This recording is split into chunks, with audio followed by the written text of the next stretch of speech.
Regarde bien ces 3 messages, ce sont les miens que j'ai envoyés sur mon canal Telegram devant plus de 62 000 personnes. À 17h13, je poste un pari en live sur un match amical entre Alcor et Furaja et j'envoie l'over 2,5 pour une cote de 1,88. L'over 2,5, il nous faut donc 2 buts dans ce match pour que le pari soit gagnant. Actuellement, au moment où je poste le pronostic, on est à la mi-temps du match et il y a 1-0 pour les visiteurs. Donc ça, c'est ce que j'envoie à 17h13. À 17h35, j'envoie un message penalty. Un penalty vient d'être sifflé par l'arbitre pour l'équipe à domicile, Alcor. Il est validé, il y a 1-1. Et à 17h50, voici le 3e message que j'envoie. Penalty x2. Un deuxième penalty vient d'être sifflé par l'arbitre, cette fois pour l'équipe à l'extérieur Furaja. Et au final, mon pari, celui que j'ai proposé, a été gagnant dès la 77e minute avec un score de 2-1. Il a fallu 37 minutes entre le moment où j'ai posté mon pronostic et le moment où l'arbitre a sifflé les 2 pénaltys sur un match amical que personne dans le monde ne regardait à ce moment-là. Et si tu penses que j'ai eu de la chance, attends un petit peu parce que dans cette vidéo, je ne vais pas simplement te montrer un pronostic que j'ai gagné comme ça au hasard. Je vais te montrer quelque chose que je n'avais encore jamais pu te montrer sur cette chaîne YouTube, le mécanisme exact qui a fait gagner ce pronostic. Comment on truque concrètement un match de football et pourquoi, pour y arriver, il ne faut pas acheter 22 joueurs, il suffit d'un seul homme. Parce que maintenant, mets-toi une seconde à la place de quelqu'un qui veut truquer un match. Ton objectif, c'est de garantir des buts. Tu veux par exemple, comme dans cet exemple, comme dans le match que je viens de te montrer, 3 buts dans un match. Et là, ton problème est énorme. Parce qu'un but, c'est une action collective. Il faut que quelqu'un attaque, qu'un défenseur rate et qu'un attaquant marque. Si tu achètes par exemple un défenseur, il faut encore que l'attaquant d'en face soit capable de marquer. Si tu achètes un gardien, il faut qu'il y ait un tir cadré. Tu dépends de gens qui doivent réussir quelque chose. Et plus tu impliques de monde dans le trucage, plus ça coûte cher et plus le risque de se faire attraper explose. Chaque joueur acheté est une bouche qui peut parler, un téléphone qui peut être lu, un remords qui peut faire tout tomber. Truquer un match par les joueurs, c'est cher, incertain et bavard. Alors les organisations qui font ça depuis 20 ans ont trouvé un moyen beaucoup plus simple. Parce qu'il existe une personne sur le terrain qui n'a besoin de la coopération de personne. Une personne qui peut créer un but à partir de rien, à l'instant même où elle le décide. Et cette personne, c'est l'arbitre. Et son outil favori, c'est le penalty. Parce que réfléchis à ce qu'est un penalty. C'est le seul événement du football qu'un seul homme peut faire apparaître par une simple décision. Il n'y a pas besoin d'un attaquant en forme, pas besoin qu'une équipe joue le jeu.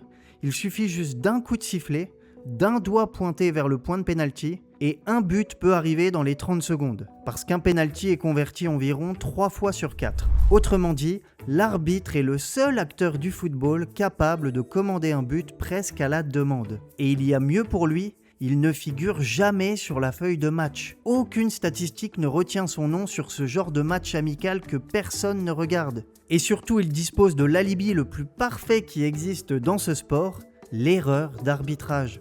Un défenseur qui marque contre son camp 3 fois, ça devient louche. Un arbitre qui siffle 2 pénaltys généreux, on pourra dire qu'il a été mauvais. Fin du débat. Un seul homme à convaincre, un outil qui produit des buts sur demande et une excuse socialement acceptée pour absolument tout. Voilà pourquoi l'arbitre est la pièce maîtresse du trucage moderne. Et avant que tu me dises que je fantasme, laisse-moi te donner 2 faits vérifiables, publics et documentés. Le premier fait, c'est que la FIFA a déjà ouvert une enquête sur 6 arbitres officiels après 2 matchs amicaux internationaux disputés en Turquie, dans la station balnéaire d'Antalya. Pourquoi ? Parce que dans ces 2 matchs, les 7 buts inscrits étaient tous des pénaltys. 7 buts, 7 pénaltys. Le sélectionneur d'une des équipes a déclaré publiquement que l'arbitre avait inventé des pénaltys. Donc retiens bien cette affaire, des matchs amicaux en Turquie et des pénaltys. Garde bien ça en tête pour la suite de la vidéo. Et le deuxième fait, beaucoup plus récent et beaucoup plus vertigineux, la fédération turque a audité ses propres arbitres et résultat, sur 571 arbitres professionnels, 371 possédaient un compte de paris sportif et 152 pariaient activement. Un seul d'entre eux avait placé plus de 18 000 paris. Dans la foulée, des mandats ont visé 17 arbitres pour manipulation de résultats et abus de fonction. Des arbitres qui parient par milliers de paris sur le sport qu'ils arbitrent. Ce n'est pas une théorie du complot, c'est un audit officiel suivi d'une enquête judiciaire. Alors revenons à notre match, un match international de club disputé en Turquie. Et ce détail, il n'est pas du tout anodin. C'est même l'un des terrains les plus surveillés par les organismes d'intégrité au monde. Tout simplement parce que ces matchs cochent absolument toutes les cases. Ils se jouent pendant les stages de préparation, sur terrain neutre, souvent loin des pays des deux clubs, et ils ne comptent pour rien. Aucun classement, aucun titre, aucune conséquence, ils ne sont ni diffusés ni couverts par la presse. Personne ne se déplace et personne ne revoit les images. Et surtout, ce sont des matchs organisés en dehors du cadre habituel d'une compétition. Il n'y a pas de championnat pour les encadrer, pas de fédération locale qui suit la rencontre et une désignation d'arbitre qui ne dépend d'aucun championnat officiel. C'est un match sans enjeu, sans caméra, sans surveillance et sans public. Donc si tu voulais choisir le terrain idéal pour que rien ne se remarque, tu ne pourrais pas faire mieux. Et c'est là que mon travail commence, parce que moi j'ai vu les pénaltys arriver avant même qu'ils arrivent. Tout simplement parce que j'ai vu l'argent qui a été misé sur ce match. Sur cette capture d'écran, tu peux voir que le score était donc de 1-0 à la mi-temps. C'est à ce moment-là où j'ai envoyé mon pronostic sur mon canal Telegram.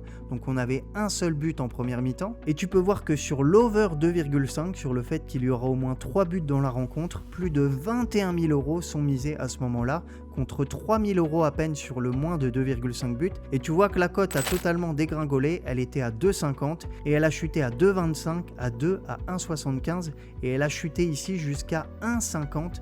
1,50 pour un over 2,5 sur un match amical où il y a 1-0 à la mi-temps, c'est totalement anormal, c'est une chute de cote sans raison, un volume de mise de 21 000 € qui est totalement disproportionné sur une compétition totalement invisible. Et là j'avais tous les signaux pour y aller et tu peux voir qu'on l'avait même annoncé sur le groupe de discussion. Ici on nous dit que vu le lieu du match ça annonce des pénaux et j'avais dit effectivement si ça fixe ça sent le ref work. Le ref c'est l'arbitre, le referee et le ref work c'est tout simplement l'arbitre qui travaille pour truquer le match de cette rencontre. Donc on l'avait bien annoncé et effectivement les pénaltys sont arrivés, donc 2 pénaltys pour nous assurer la victoire de ce match truqué sur ce match amical et tous les membres du canal comme tu peux le voir ont pu encaisser sur l'over 2,5, tout le monde a gagné de l'argent, on a fait une belle journée ce jour-là. Et le plus drôle dans ce match c'est que maintenant en fait qui va vérifier? Ce match est totalement terminé, 2 pénaltys ont été sifflés. Il n'y a pas de VAR, il n'y a pas de diffusion, il n'y a pas de journaliste dans le stade. Les deux équipes vont rentrer chez elles à des milliers de kilomètres. Le résultat n'apparaîtra dans aucun classement. Et dans une semaine, plus personne au monde ne se souviendra que ce match a existé.